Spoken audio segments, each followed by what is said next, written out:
hari ini kita akan berbicara di level 4 nih Pak Agung.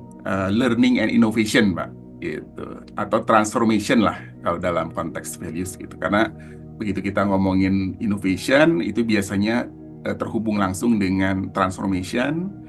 Dan kemudian ada satu buku mungkin yang khusus membahas itu ya Pak Agung ya. Apa namanya tuh Blue Ocean Strategy ya kalau di Ya, dunia manajemen itu. Jadi kayak orang-orang yang bertumbuh dengan inovasi berbeda dengan orang lain itu ternyata dia punya apa ya, tidak hanya competitive edge tapi juga comparative edge gitu. Nah, ini kita pengen dengar sama-sama dari Pak Agung di level 4 ini nih Pak Agung. Karena kita kemarin tuh penasaran banget gitu.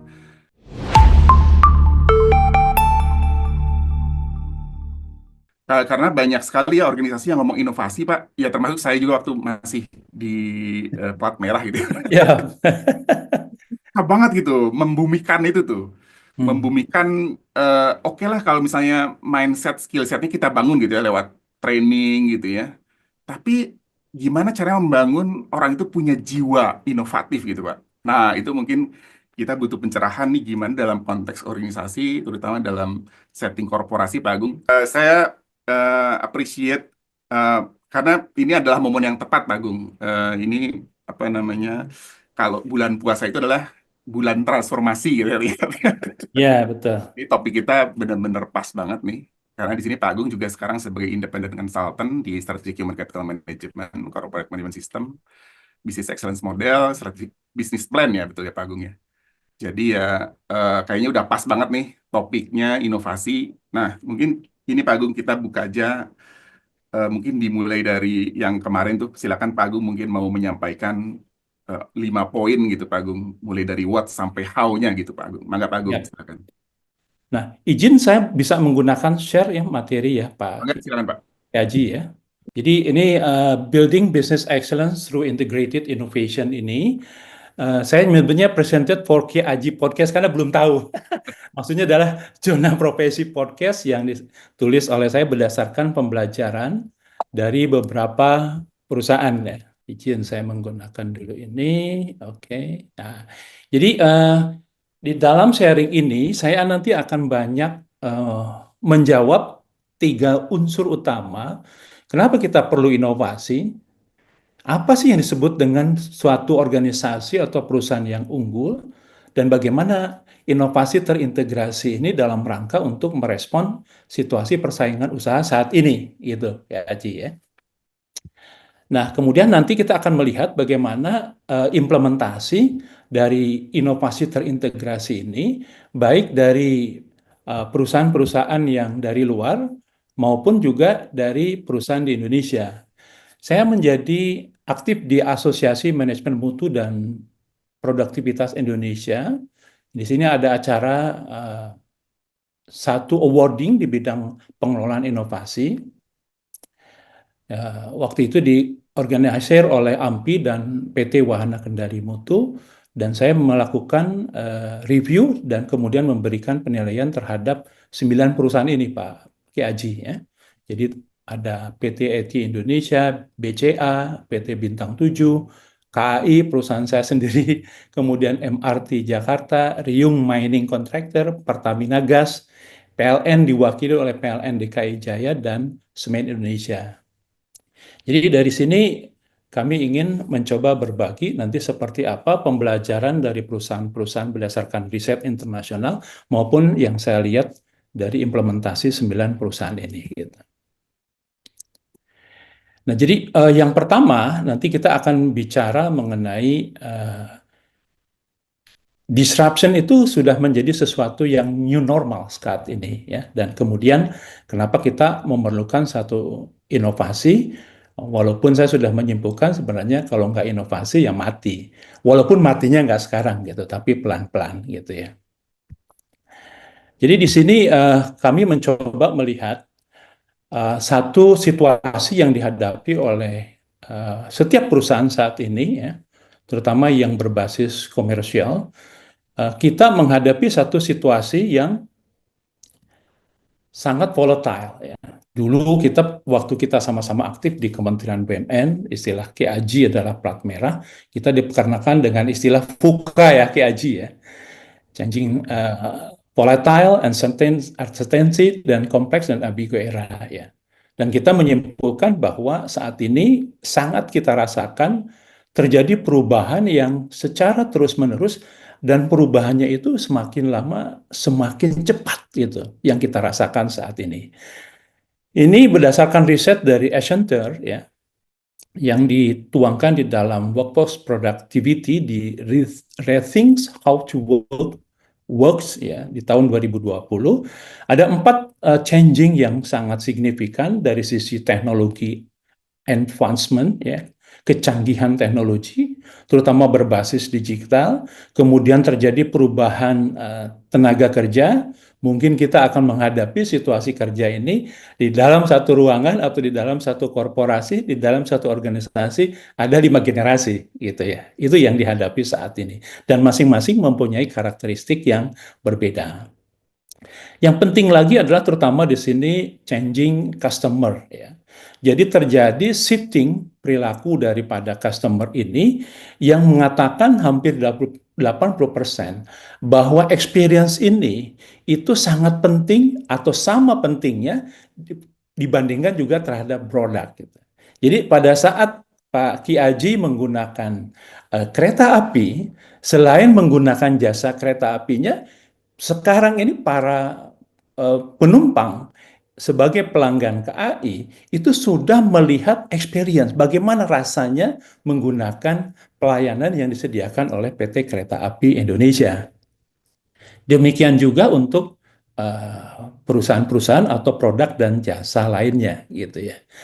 Dan yang paling penting adalah perubahan market ya, di mana berdasarkan studi dari Accenture ini perusahaan-perusahaan yang selama ini mendapatkan rating tinggi dari Standard and Poor's 500 ini 50%-nya itu akan hilang akibat disruption teknologi ini. Jadi ini yang menyebabkan kita ini dalam konteks bisnis disrupsi ini telah menjadi satu kenormalan baru ya. Tapi bagi kita sebagai terutama teman-teman yang masih bergerak di bidang bisnis ya, saya melihat bahwa seharusnya disruption ini atau era VUCA ini bukan hanya dilihat dari sisi tantangan, tetapi juga harus di sisi sebagai peluang. Jadi karena ada munculnya peluang di samping tantangan yang dihadapi oleh setiap perusahaan ya. Dalam konteks new normal, memang situasi usahanya apa yang relevan saat ini atau selama ini mungkin ke depan ini itu sudah tidak berlaku lagi. Apa yang kita anggap sophisticated saat ini ke depan mungkin sudah tidak lagi berlaku. Jadi, namun di sini kita sepakati bahwa ini perlu dipandang bukan hanya sebagai tantangan tetapi juga sebagai peluang. Ini satu lihat dua hal yang sangat fenomenal yang sering saya presentasikan kalau melakukan pembelajaran terhadap inovasi. Yang pertama adalah yang disampaikan oleh Mr. Pierre Nanteme dari CEO of Accenture. Beliau mengatakan bahwa digital adalah alasan utama lebih dari setengah perusahaan yang ada di Fortune 500 hilang sejak tahun 2000. Luar biasa. Jadi bukan hanya kejadian di Indonesia yang saat ini kita alami, bagaimana hebohnya sosial media kita di Indonesia, tetapi ini sudah berlaku di perusahaan-perusahaan yang terbaik selama ini sejak tahun 2000 yang lalu. Ya. Kemudian yang kasus kedua, kita sama-sama ketahui, mungkin dulu Ki Aji dan saya pernah menggunakan Nokia ya, yang Nokia pisang gitu ya Ki Aji ya. 8320 saya, Pak. Ya, iya, 8320. Nah, di sini Stephen Elop, Nokia CEO, mengatakan kita tidak melakukan kesalahan apapun, namun entah bagaimana kita kalah gitu ya. Nah, Nokia selama ini saya dengan Ki Aji termasuk salah satu penggunanya, itu saat ini kita tentunya sudah beralih ya. Kedua kasus di atas memberikan pelajaran yang sangat penting bahwa banyak perusahaan yang tidak lagi beroperasi karena begitu hebatnya disruption akibat teknologi hebatnya persaingan, hebatnya atau berubahnya preferensi dari pelanggan. Ya. Ini ada satu lagi, yang sangat-sangat penting untuk diketahui oleh setiap perusahaan, setiap organisasi. Studi yang dilakukan oleh Rita McGrath ini di dalam bukunya The End of Competitive Advantage, pertama menyebutkan kesimpulannya adalah keunggulan kompetitif yang berkelanjutan. Dulu mungkin Ki Aji pernah mendengar Sustainability Competitive Advantage. Wow, pokoknya kalau sudah mendapatkan satu kompetitif daya saing terbaik, itu akan berlaku seterusnya. Itu sudah tidak lagi berlaku, Hmm. sudah berakhir. Keunggulan kompetitif kita sebelumnya tidak dapat menjamin keberhasilan perusahaan kita saat ini maupun mendatang. Kedua, daya saing competitiveness ini menjadi sesuatu yang sifatnya sementara atau jangka pendek ya. Kecuali Anda terus melakukan adaptasi, berinovasi untuk memberikan kepuasan pelanggan serta para stakeholder kita. Kemampuan beradaptasi dan inovasi harus didasarkan pada basis sustainability di era saat ini gitu. Ini yang menarik ya. Dan terlihat di dalam studi oleh BCG ini di tahun 2024. Jadi ini masih fresh from the oven nih Ki Aji dan Mbak Dea, bahwa survei yang dilakukan oleh BCG ini hampir 83% responden yang disurvei oleh BCG ini mengatakan bahwa inovasi ini sudah menjadi 3 agenda utama dari setiap korporasi. Luar biasa, Bud. Artinya sudah muncul kesadaran yang sangat tinggi dari para perusahaan CEO untuk melakukan inovasi sebagai agenda utama mereka. Ini studi yang berikutnya nih. Kenapa kita perlu melakukan inovasi? Ini dilakukan oleh Deloitte dalam laporannya yang berjudul Outlast and Outperform Insight from Canada Most Successful Companies. Ini cerita dari studi Deloitte terhadap perusahaan-perusahaan di Kanada. Yang saya yakin ini bisa menjadi pembelajaran kita, Ki Aji, ya, dan teman-teman semua pendengar dari podcast ini. Studi oleh Deloitte ini dilakukan dari tahun 93 sampai dengan 2017 atau hampir 25 tahun studi dengan kesimpulan ini menyebutkan bahwa 70% perusahaan Kanada ini tidak beroperasi lagi, Pak, ya, di sini ya. 22% bangkrut dan hanya 27% yang masih beroperasi Hmm. sebagai perusahaan tertutup ya. Jadi bukan public company dan 1% diakuisisi oleh perusahaan lain. 25 tahun studinya begini. Tapi apa yang dilakukan oleh perusahaan yang dimanage dengan sangat baik, ya, Aji, itu berbeda sekali figurnya ini. Ya. 5%, hanya 5% yang tidak beroperasi, Ki Aji ini. Ya. 3% itu melakukan IPO, dan kemudian 34% diakuisisi oleh perusahaan lain, berarti perusahaan ini termasuk bagus dong. Ya. Ya. Dan 58% ini masih beroperasi. Jadi hampir 95 perusahaan yang dikategorikan sangat baik dalam mengelola bisnisnya masih beroperasi pada saat studi ini dilakukan di tahun 2017. Apa yang menyebabkan best managed company ini tetap bisa eksis dan kompetitif?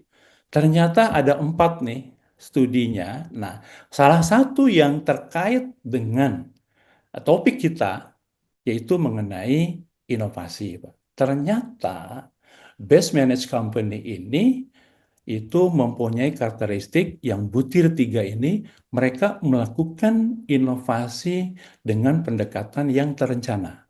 Hmm. Bukan hanya sekedar inovasi. Misalnya kalau dari suatu perusahaan pemegang sahamnya mengatakan harus inovasi, inovasi gitu ya. Atau lihat temannya sesama pemain di industri yang sama kok, ini inovasi ini, ikutan gitu. No, tapi betul-betul dilakukan secara terencana. Ini yang menarik dari studi yang dilakukan oleh Deloitte ini selama 25 tahun ini. Jadi dengan situasi yang ada saat ini, cara kita bekerja ini tidak akan menjadi sama, Kak Aji ya, dan para pendengar yang lain.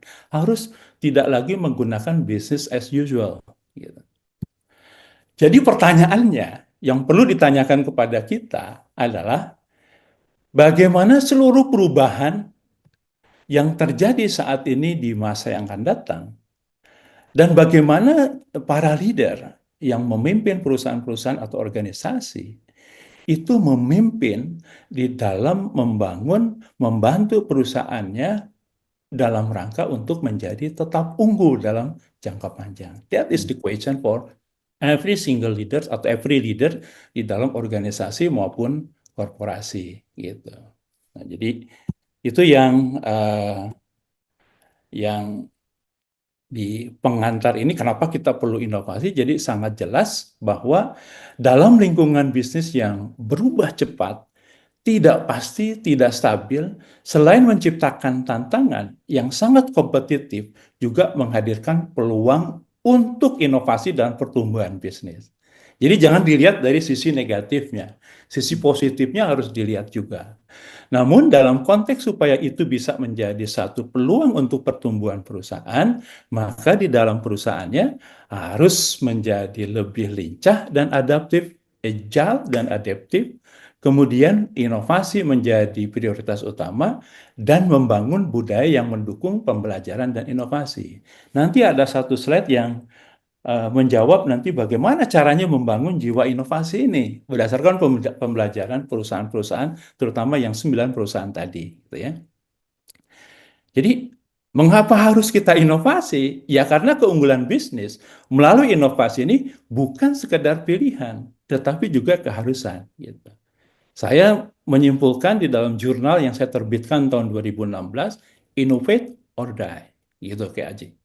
Itu introduction ya, yang kami ingin sampaikan. Kenapa sih kita perlu melakukan inovasi?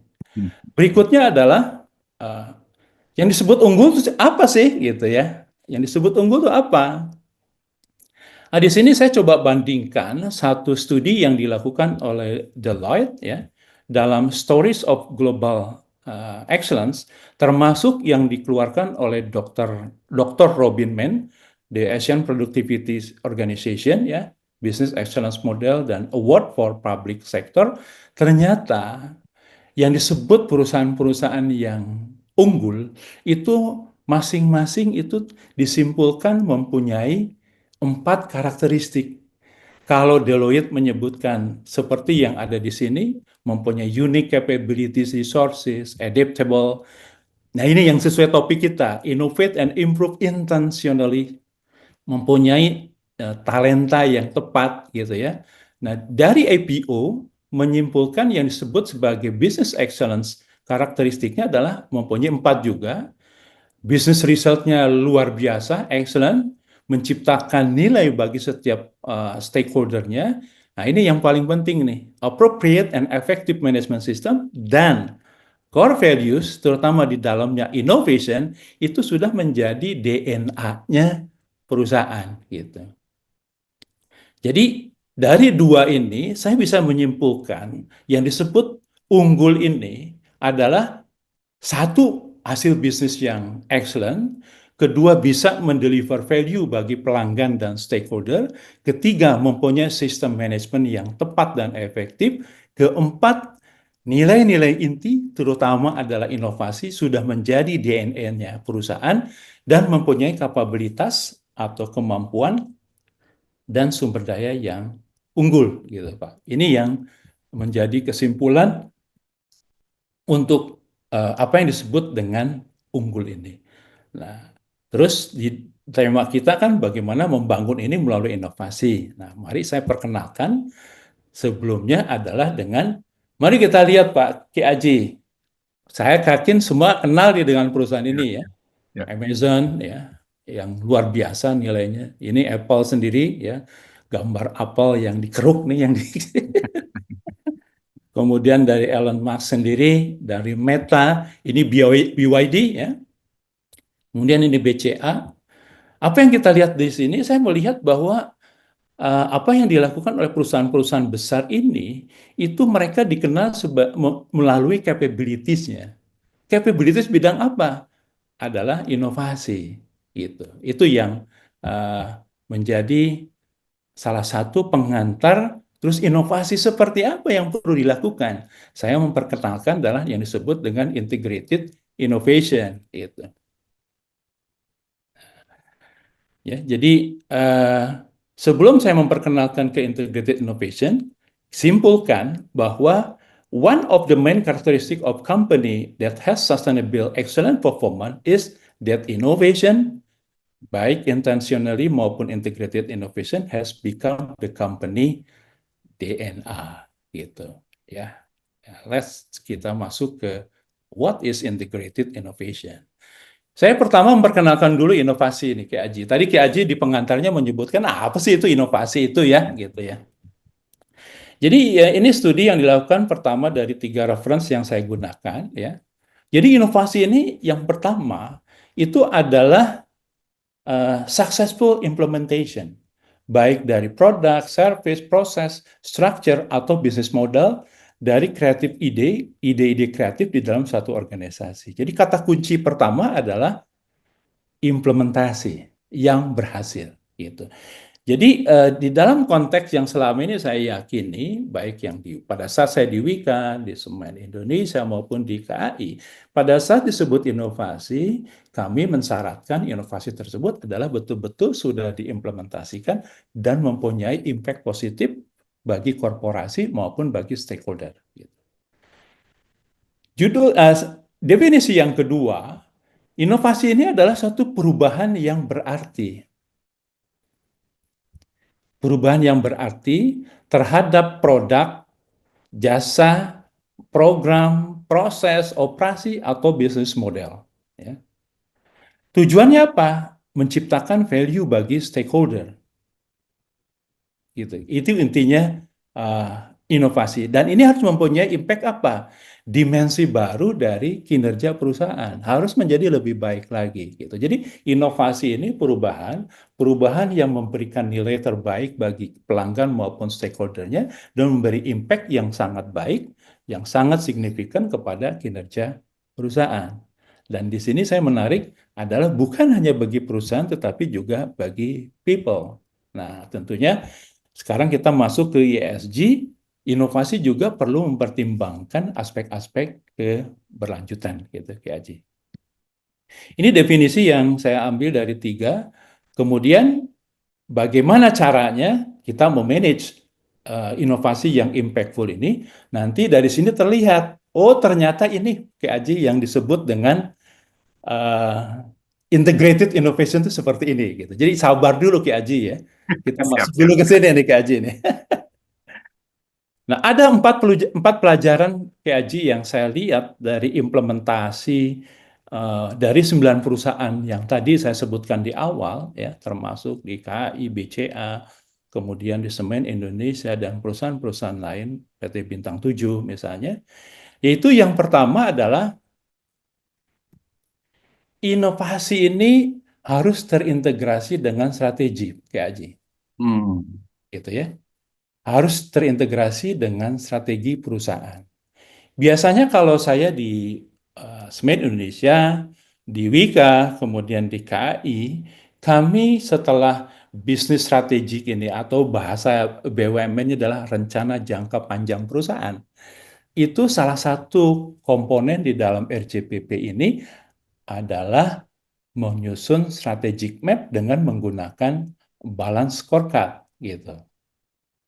Gitu. Jadi bagaimana rencana strategis tersebut, kemudian sasaran-sasaran strategis di dalam rencana jangka panjang tadi kita tuangkan dalam bentuk key performance indicator sebagai indikator keberhasilan pencapaian terhadap rencana jangka panjang ini. Nah, di dalamnya itu termasuk strategi yang terkait dengan inovasi. Nah, seperti kita ketahui, yang namanya balance scorecard ini itu ada 4 perspektif: financial, customer, internal business process, dan learning and growth. Jadi bagaimana inovasi yang disebut intentionally ini, yaitu program-programnya, inisiatifnya ini adalah terintegrasi atau mewujudkan strategi perusahaan jangka panjang gitu. Jadi itu yang pembelajaran pertama, Ki Haji ya, yang kami tangkap ya, dan setiap perusahaan yang 9 perusahaan tadi itu pada umumnya mengintegrasikan aktivitas inovasi ini selain terintegrasi dengan strategi, juga inovasi ini menjadi key performance indicator bagi korporasi, bagi setiap leader di setiap tingkatnya maupun bagi setiap individu. Nah, kalau di Wika misalnya dan kemudian eh, di KAI, saya setiap individu kan mensyaratkan adanya kesepakatan kinerja ya. Jadi setiap individu ini membuat kesepakatan kinerja yang diterjemahkan dari KPI, kemudian mereka membuat bagaimana strategi untuk mencapai KPI-nya dan bagaimana programnya, bagaimana targetnya ya, setiap individu, dan di dalamnya adalah termasuk semangat untuk inovasi gitu. Jadi menerjemahkan ke dalam bahasa strategi, kemudian dijadikan KPI inovasi ini di tingkat korporasi, di tingkat unit kerja di level manajemen, sampai ke level individu. Ini mungkin satu pertama yang bisa menjawab gimana sih membangun jiwa inovasi ini gitu ya. Jadi linkage dengan strategi dan itu menjadi responsibility dari setiap individu gitu. Itu yang pertama. Yang kedua, pembelajaran kedua, Ki Aji dan teman-teman, sobat-sobat para inovator, itu adalah dari sisi portofolio inovasi, Ki Aji. Ini ada satu gambar ya. Yang pertama ini yang saya ambil dari Type of Innovation dari Derek Palmas Sorian Kaplan ya tahun 2014. Sudah lama tetapi masih sangat relevan.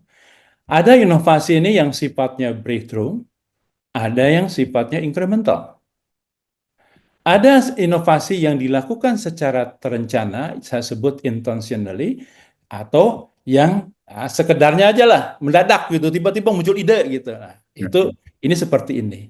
Nah, orientasi yang kami dorong kepada setiap perusahaan di Indonesia khususnya, kami menyarankan fokus strategi inovasi ini ada di kotak ini. Baik yang sifatnya incremental innovation maupun yang strategic innovation. Tapi kalau misalnya strategic innovation ini ini jauh lebih impactful dibandingkan dengan incremental innovation. Saya nggak tahu Ki Aji pernah mendengar nggak istilah gugus kendali mutu? Pernah, Pak? Pernah. Ya, proyek Ya. kendali mutu. Ya. Nah, pada umumnya GKM kita, kemudian proyek kendali mutu, kemudian sistem saran atau just suggestion system yang dilakukan oleh individu, itu ada di tataran Mental. incremental innovation. Betul. Yang perlu didorong oleh setiap perusahaan adalah saat ini bagaimana mengelola strategic innovation ini. Hmm. Hmm. Ini adalah area dari inovasi yang perlu dilakukan oleh manajemen yang tadi di Pak Ki Aji menyebutkan di pengantarnya bagaimana sih merespon Blue Ocean Strategy. Hmm. Menurut saya, salah satu langkah untuk menyusun Blue Ocean Strategy bagaimana perusahaan-perusahaan itu masuk ke area breakthrough innovation yang dilakukan secara terencana. Gitu.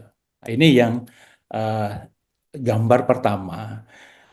Gambar yang kedua, ini yang buku yang sangat bagus, PAG atau para inovator ya. Saya membaca buku ini nggak berhenti dari awal sampai lembar terakhir itu selesai karena bagus banget. Hmm. Namanya adalah The Future of Management, The dikarang future oleh of management. The Future of Management dikarang oleh Gary Hamel ya.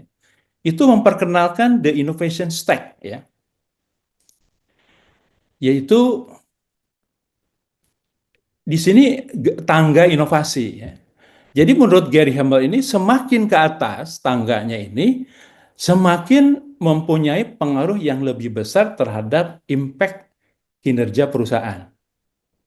Nah, tangga pertama itu adalah operasional atau inovasi di operasional. Yang kedua adalah inovasi di produk dan service innovation.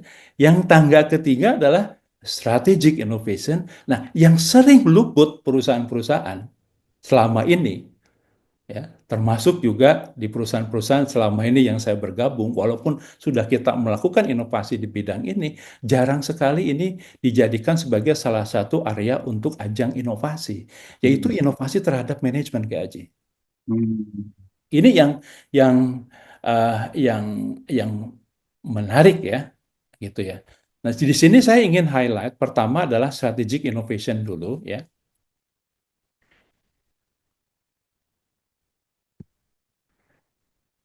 Strategic innovation ini apa? Ini adalah inovasi terhadap bisnis model, secara perusahaan memperoleh profit gitu. Hmm. Kalau Ki Aji masih ingat, pada saat kita di Kementerian BUMN, Pak Menteri Erick Thohir menetapkan 5 prioritas BUMN, salah satu prioritas tersebut adalah inovasi bisnis model. Ya. Artinya termasuk strategic innovation. Impact-nya itu sangat signifikan, ya. Dan yang paling penting, strategic innovation yang berbasis inovasi terhadap bisnis model ini mempunyai impact juga terhadap terciptanya best customer experience. Gitu. Ini uh, yang aspek dari di sini strategic innovation ini. Jadi ini adalah inovasi terhadap bisnis model gitu. Nah, kemudian saya mencoba menggali lebih dalam strategic innovation ini dari beberapa white paper yang ada, jurnal yang ada, ya. Itu ternyata strategic innovation ini ada 2 kategori Aji ternyata, ya. Yaitu yang sifatnya disruptif atau mereka menyebut juga breakthrough innovation. Apa yang membedakan strategic innovation dengan incremental innovation? Yaitu penggunaan teknologi dan digital. Hmm. Gitu ya, ini yang membedakan ya. Jadi strategic innovation ini pada umumnya dilakukan oleh perusahaan-perusahaan itu menggunakan teknologi dan digital. 9 perusahaan yang saya coba review pada saat awarding tadi, semuanya basisnya sudah menggunakan inovasi berbasis digital. Luar biasa kayak aja. Ya. Ini yang luar biasa ya. Nah, apa yang disebut dengan disruptif ini? Ini adalah inovasi-inovasi yang untuk memenuhi kebutuhan yang selama ini belum dipenuhi. Dan kemudian disebut disruptif karena mengganggu cara kerja dari industri ataupun perilaku dari customer. Dan ini membangun best customer experience dengan personalisasi yang sangat tinggi. Ini contohnya adalah Spotify. Dulu Ki Aji atau saya lah mungkin ya, generasi senior masih pakai kaset kaset yang diputar itu kan, masuk ke Kita CD pakai gitu. pita gitu. Iya, pakai pita. Salah satu fungsi pensil apa ya untuk muter itu Ntar. kaset CD kan. Nah, itu di Spotify ya atau Uber, Grab, Gojek, Airbnb, Netflix. Saya termasuk pengguna Grab, Gojek ya, termasuk juga pengguna Uber, termasuk pengguna Airbnb dan Netflix. Ini mempunyai satu pengalaman yang tersendiri. Saya menggunakan Airbnb misalnya pada saat tugaskan ke luar negeri, saya menggunakan Airbnb jauh lebih murah dibandingkan menggunakan hotel, walaupun fasilitas untuk saya seharusnya hotel misalnya berbintang, tapi saya menggunakan Airbnb bisa mendapatkan fasilitas yang tidak kalah bahkan lebih baik dan lokasinya strategis dengan tempat acara yang akan saya ikutin. Misalnya seperti itu, Pak. Ini yang disebut dengan disruptive. Nah, kemudian ada juga strategic innovation ini, perubahan yang berbasis digital ini yang dikategorikan sebagai breakthrough. Ini pada umumnya adalah kalau di sini ya best customer experience, di sini meningkatkan kenyamanan. Contoh di sini adalah lithium ion battery yang banyak digunakan untuk kendaraan-kendaraan gitu ya. Itu termasuk kategorinya adalah breakthrough, tapi belum disruptive gitu. Nah, itu yang kategori strategic innovation ini. Dan yang kedua, saya ingin memperkenalkan lebih agak dalam terkait dengan inovasi di bidang manajemen ini. Ini ada satu insight yang saya dapatkan dari Rosabeth Moth Kenter. Innovation, the classic trap itu menyebutkan bahwa jangan hanya fokus kepada product development. Ide-ide transformatif, jadi Ki Aji kan ini tadi menyebutkan bahwa learning and inovasi, zona profesi ini lebih ke transformasi. Transformasi ini idenya tuh bisa datang dari setiap fungsi. Hmm. Bisa di marketing, bisa di human capital, bisa di production, bisa di finance, bisa di supply chain. Nah, saya misalnya di Semen Indonesia, itu kami direksi melakukan satu inovasi strategis yang di bidang supply chain distribution. Kita mungkin pernah waktu itu sama-sama bersama tim dengan seluruh BUMN yang ada, FHCI, membangun satu inovasi di bidang human capital, yaitu talent management system, integrated talent management system. Itu yang perlu kita dorong, kita perkenalkan, bahwa jangan hanya fokus kepada produk atau proses, tetapi juga inovasi di bidang manajemen, gitu ya. Nah, contohnya apa inovasi di bidang manajemen ini? Ini adalah misalnya GE mengeluarkan sistem yang disebut dengan invention management. Deposit menggunakan capital budgeting. Factor of Bloomberg mengenai brand management. Toyota kita sama-sama tahu mengeluarkan Toyota Production System. Ini sistem manajemen yang menjadi keunggulan mereka, ya. Nah, selain strategik inovasi tadi, dua tangga teratas tadi pada umumnya adalah digunakan oleh perusahaan-perusahaan yang unggul, ya Hmm. Aji, gitu ya. Nah, ini yang menarik. Nah, ini adalah satu yang dikeluarkan oleh HBR, ya. 12 inovasi yang membentuk manajemen modern, Gary Hamel dalam Harvard Business Review di tahun 2026. Ki Aji pasti sudah mengenal ini dan teman-teman inovator ya, yang selama ini sudah kita terapkan selama ini gitu. Time Motion Studies, oh tahu kita. Cost and Counting and Variance Analysis, yes, teman-teman finance pasti ngerti ini. Ya, kemudian ada lagi ROI, and capital budgeting, brand management, divisionalisasi, leadership development. Itu adalah 12 yang eh, inovasi yang membentuk manajemen modern.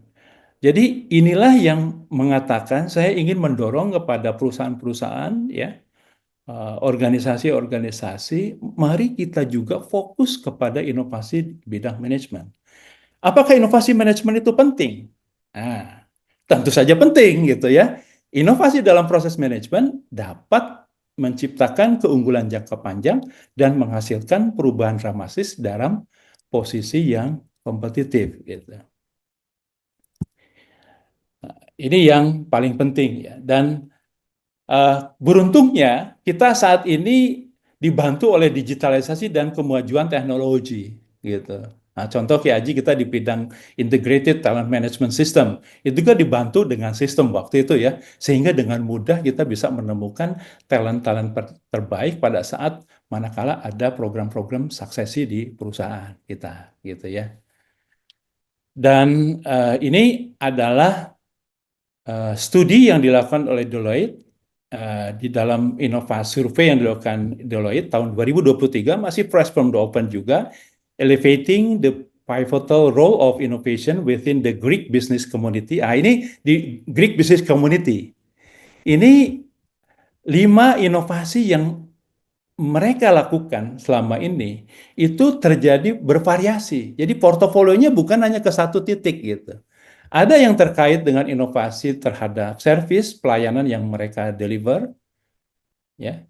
Kemudian ada yang terkait dengan produk performance, ya, untuk lebih meningkatkan lagi feature maupun functionality-nya. Ada inovasi terhadap proses, ada yang terkait dengan network dan profit model. Ini adalah jawaban terhadap the future of management bahwa inovasi ini harus berupa open innovation. Jadi inovasi yang dilakukan ini harus dilakukan berkolaborasi terutama dengan pelanggan maupun dengan stakeholder. Ini network ya. Dan profit model yaitu bisnis model. Nah, jadi ketika perusahaan ini tumbuh dan semakin besar, ini memerlukan inovasi yang lebih sophisticated. Apa yang dimaksud dengan sophisticated ini? Jadi fokus kepada sekurangnya 5 area yang perlu dilakukan dalam rangka untuk tetap unggul gitu. Ini studi yang dilakukan oleh Deloitte ya. Nah, kemudian ini preset aja untuk Ki Aji ini apa memori kita untuk melihat bagaimana pada saat kita sering ketemu di FHCI gitu ya. Nah, ini artinya apa yang sudah dilakukan oleh teman-teman kita di Kementerian BUMN dan para BUMN, ini sebenarnya sudah menjawab apa tuntutan yang saya sebut tadi terkait dengan strategic innovation, yaitu adanya terkait dengan inovasi di bidang bisnis model dan sekaligus penggunaan teknologi. Ya. Nah, sebagai salah satu aspek untuk meningkatkan keunggulan, di dalamnya terkandung adalah kapabilitas digital. Ya, saya kapabilitas ini bukan hanya terkait dengan human capital, artinya capacity. Saya mendefinisikan capabilities ini adalah uh, kompetensi, sistem, and teknologi, gitu, yang terkait dengan digitalisasi. Jadi apa yang disampaikan, yang dilaksanakan oleh teman-teman dari BUMN ini, kalau merujuk kepada 5 prioritas ini, rasanya sih sudah tepat, tinggal bagaimana mengimplementasikannya secara terencana dengan baik, gitu ya. Nah, pembelajaran yang ketiga, Ki Aji, adalah apa sih activity yang perlu dilakukan dalam rangka untuk mencapai inovasi yang impactful tadi. Ini yang dilakukan, survei yang dilakukan terhadap Greek companies juga. Ini studi, maksudnya tahun 2023 nih Pak Ki Aji, mohon maaf ya, 2023. Pertama adalah senior management encouragement. Jadi saya menyebutnya adalah CIL. CIL. C-nya adalah commitment, involvement, leadership. Ini yang menjadi prasyarat utama setiap inovasi, setiap implementasi dari satu sistem manajemen ini agar berhasil, itu prasyarat utama adalah CIL. Bagaimana komitmen, involvement, dan leadership dari para leader, terutama adalah pimpinan perusahaan. Ya. Yang kedua adalah hiring talent with technology capabilities. Kemudian advices from third party expert ya. Jadi ini biasanya kita di human capital kan strategi kita kan 3 nih Pak. Make, build, borrow gitu ya. Make, buy, borrow. 3. Make, buy, borrow. Nah, ini hiring talent dan advice ini manakala memang kebutuhan pengembangan perusahaannya memang mendesak untuk diisi kapabilitas yang spesifik, itu kita bisa menggunakan buy atau borrow. Buy itu adalah dengan hiring talent atau kita membajak tenaga pengalaman atau dengan menggunakan third party expert baik itu konsultan maupun mitra kita gitu ya. Dan kemudian yang keempat, training on working with new technologies dan learning from the success or failure of early mover. Ini adalah pembelajaran, yaitu knowledge management ya.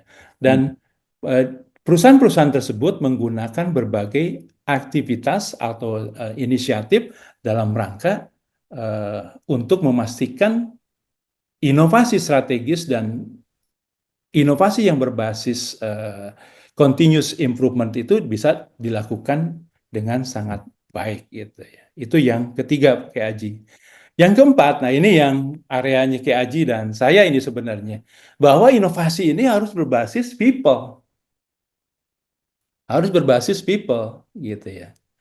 Jadi ini pembelajaran yang keempat, bahwa dalam mengelola inovasi supaya sukses, dukungan yang sangat tinggi dari manajemen sumber daya manusia di dalam mengembangkan budaya inovasi dan mengembangkan karyawan ini menjadi salah satu kunci sukses dari successful perusahaan-perusahaan yang unggul gitu.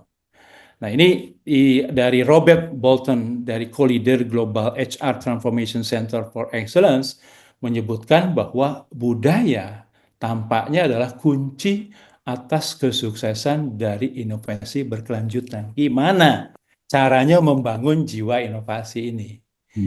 Ya, ini termasuk menemukan, melibatkan, dan memberi insentif kepada bakat utama untuk inovasi, menciptakan budaya inovasi, dengan mempromosikan dan memberi penghargaan kepada kewirausahaan dan pengambilan risiko gitu ya untuk setiap karyawan ya. Kira-kira demikian. Dan prasyarat untuk menjadi perusahaan yang unggul berbasis people ini, inovasi ini itu dilakukan di setiap jajaran level of management dan di setiap individu. Jadi bukan lagi menjadi tanggung jawab Departemen R&D, Departemen Inovasi, atau bagian R&D atau bagian inovasi dan improvement, tetapi sudah menjadi budaya. Nah, bagaimana caranya ini bisa terjadi? Ini yang saya simpulkan dari beberapa praktek dari 9 perusahaan yang tadi di awal, Pak. Pertama adalah linkage antara strategi dengan aktivitas inovasi.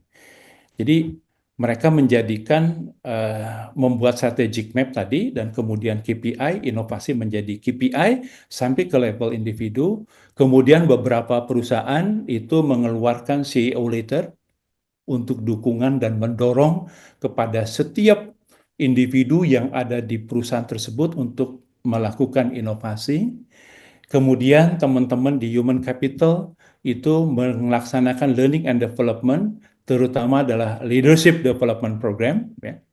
Nah, saya punya cerita pada saat di Wika, misalnya pada saat saya pegang Human Capital ke Aji, itu engagement level yang sebelumnya itu menjadi top di level Asia Pasifik, pada saat saya melakukan survei engagement level ternyata turun ke Aji.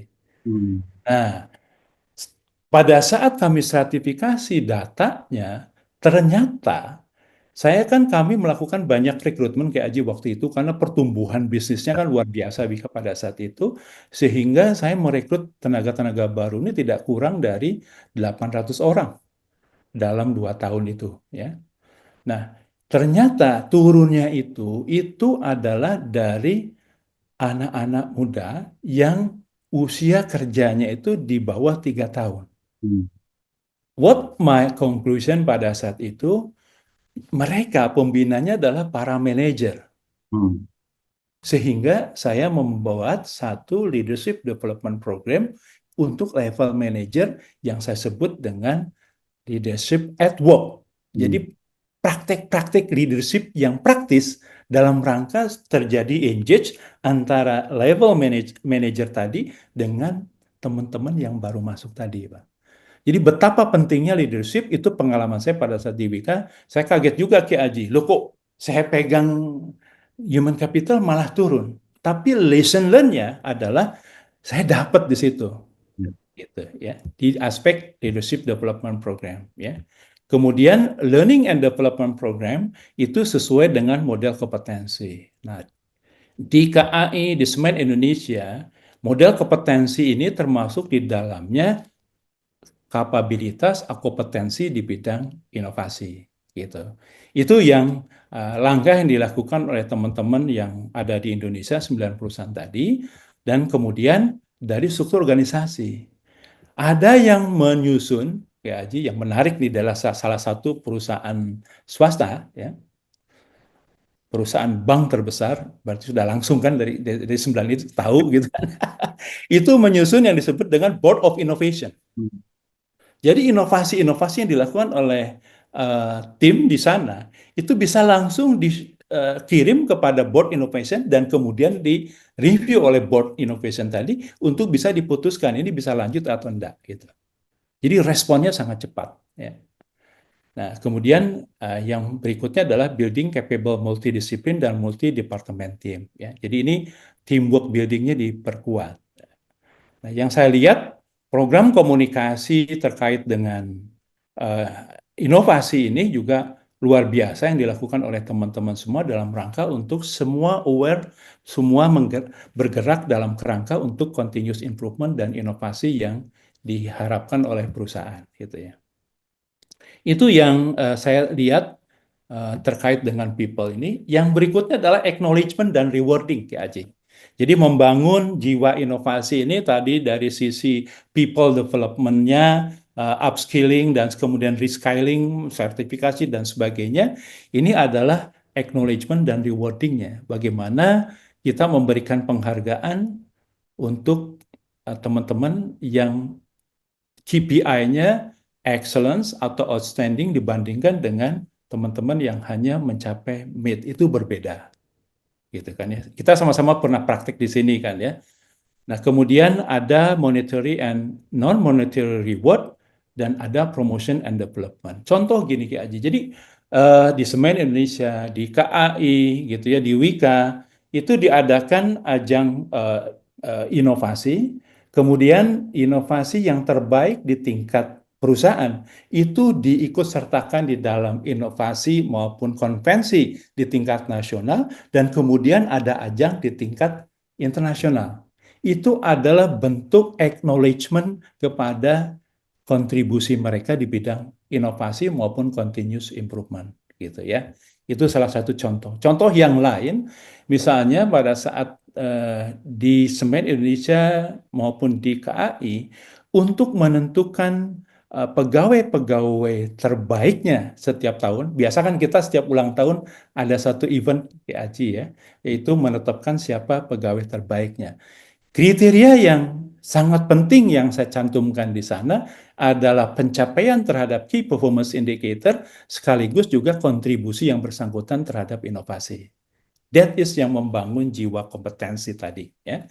Nah, ini people development saya kira ini adalah bagaimana continuous learning, kemudian menjadi developing innovative leader, jadi leadership development program dan kemudian yang penting adalah model kompetensinya harus basisnya berbasis yang mendukung atau mengakomodasi kompetensi di bidang inovasi ya. Kira-kira begitu. Ini yang luar biasa dari teman-teman kita ini.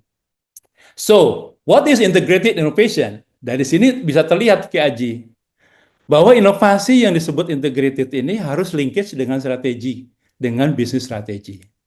Pertama itu. Kemudian dilakukan secara terencana. Ya.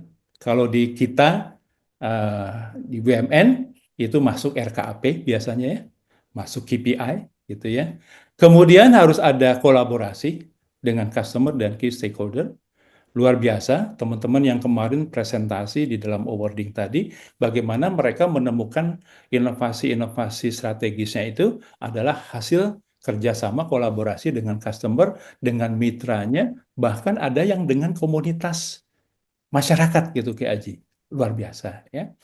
Dan kemudian bukan hanya inovasi itu continuous improvement, tetapi juga portofolionya menyangkut ada 4 tangga tadi, operasional, produk, kemudian model bisnis maupun inovasi di bidang manajemen. Dan mempertimbangkan sustainability dan terakhir adalah multidisiplin approach. Jadi how tadi yang di subbab tadi itu menyimpulkan bahwa pendekatan inovasi yang perlu dilakukan dalam rangka supaya inovasi ini memberikan dampak yang signifikan kepada kinerja perusahaan, saya menyebutnya integrated innovation dengan 6 dimensi ini. Linkage dengan strategi, inovasi yang terencana, ada kolaborasi dengan pelanggan atau mitra, ada portofolio inovasi yang lebih beragam, mempertimbangkan aspek sustainability, kemudian pendekatan multidisiplin. Jadi esensinya adalah integrated innovation ini adalah merupakan salah satu bagian penting dari keberhasilan organisasi dan ini adalah salah satu fungsi yang mendasar dari adaptasi dan perubahan dari market, termasuk persaingan. Closing remark, ini Ki Aji, mungkin masih kita pernah belajar dulu ya waktu SMA, I sama dengan MC kuadrat gitu ya. Tapi mari kita lihat dulu yang ini dulu Ki Aji. Kita sangat sepakat toh bahwa dari Charles Darwin, bahwa bukanlah yang terkuat di antara spesies yang akan bertahan hidup, juga bukan yang paling cerdas, tetapi yang paling mampu beradaptasi terhadap perubahan. Ini satu ya.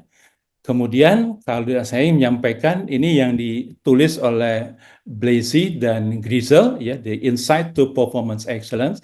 Ini terbitan tahun 2022 yang lalu, 2021 maaf, yaitu IMC. Kalau I-nya adalah excellence unggul, sebenarnya ini adalah fungsi dari bagaimana kemampuan kita untuk mengelola perubahan-perubahan yang terjadi, yang dihadapi, dengan kecepatan perubahan yang dipercepat. Jadi nggak bisa lagi alon-alon waton kelakon ya, mohon maaf.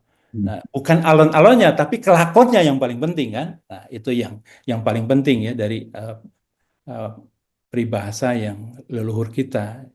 Jangan diterjemahkan alon-alonnya, tetapi kelakonnya ya.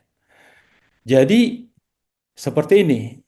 Maka mengelola definisi keunggulan dalam konteks perusahaan yang unggul adalah keunggulan sama dengan mengelola perubahan dengan kecepatan yang dipercepat. Gitu. Ini adalah era digitalisasi. Jadi intinya fokus kepada pelanggan, lakukan inovasi secara terintegrasi dan terencana, dan jangan pernah berhenti untuk selalu mencapai keunggulan di dalam setiap operasional kita. Thank you. Demikian, Kak Haji. Terima kasih atas kesempatan dari pemaparan pembelajaran ini, termasuk sharing dari 9 perusahaan tadi, Kak Haji.